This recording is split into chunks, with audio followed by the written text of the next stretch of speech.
সমস্যা কি তোমার? আমি তোমার কি ক্ষতি করছি বলো? আমি আবার কি করলাম? আমি তো উল্টা হেল্প করলাম তোমার। তোমার লাইফ তো ঠিকই চলতেছে, তুমি আমার লাইফে এসে কেন ঝামেলা করতেছো আদনান? আমি তো সেদিন সবকিছু তোমাকে বলে দিয়েছি।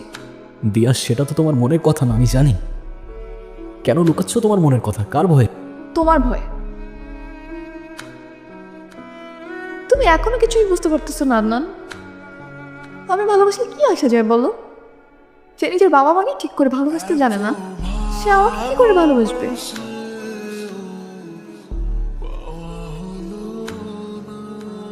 দয়া করে আমার জন্য একটা কাজ করতে পারবা?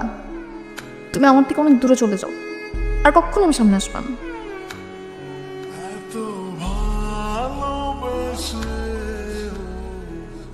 না গেলে হয় না। যেতে হবে বাবা, অনেক কাজ পড়ে আছে। আর কটা দিন থেকে জানা বাবা, প্লিজ। ভাইয়া তুমি প্লিজ যেও না, তুমি চলে গেলে আমি অনেক রাগ করবো ভাইয়া। আরে চুপ থাক তো, তুই রাগ করলে আমার কি? হ্যাঁ, আয়, তুই ওর সাথে এভাবে কথা বলছিস না। হ্যাঁ, ঠিকই তো বলছে। আমাদের রাগ নিয়ে এখন আদনানের কিছু যায় আসে না, আর বনি রাগ করলে ওর কি যায় আসবে বলবো? তোমার কোনো কথা শুনবো না, তুমি থাকবা মানে থাকবা, আমি বলছি তুমি থাকবা প্লিজ ভাইয়া। এই তুই কি শুরু করছস? হ্যাঁ, কমন সেন্স নাই তোর এতটুকু? মূর্খদের মতো বিহেভ করতেছস কেন? আদনান তুই চলে যা। আসলেই তো আমাদেরও তো কমন সেন্স নাই, সেই জন্য আমরা এতদিন তোকে নিয়ে বেঁচে থাকতে চেয়েছি। আর শুধু বলি না, মূর্খের মতো আমরাও বিহেভ করছি। সেজন্য এখন চাচ্ছি তোকে আমাদের সাথে আটকে রাখতে। তুই চলে যা, তুই চলে যা, তোর যত কাজ আছে সারা জীবন ধরে কর, এই বাড়িতে আর ফিরে আসিস না। আমি আমি ধরে নেবো আমার কোনো সন্তানই নেই।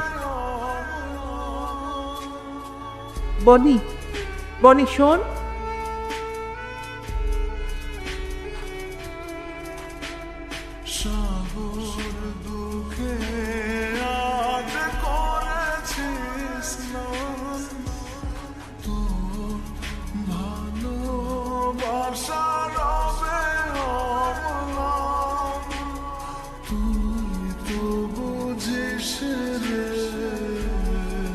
ঘুমাওনি?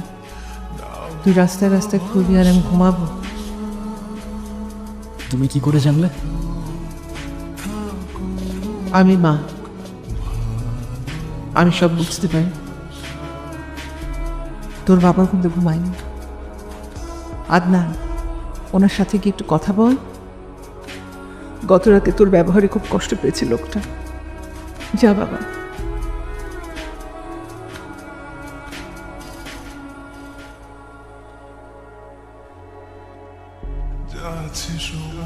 বাবা, আমাকে মাফ করে দিও, আমার এইভাবে বলাটা উচিত হয়নি। আমি যাচ্ছি না বাবা, তুমি যতদিন বলবো আমি ততদিনই থাকবো। তুমি প্লিজ আমার উপরে আর রাগ করে থেকো না বাবা।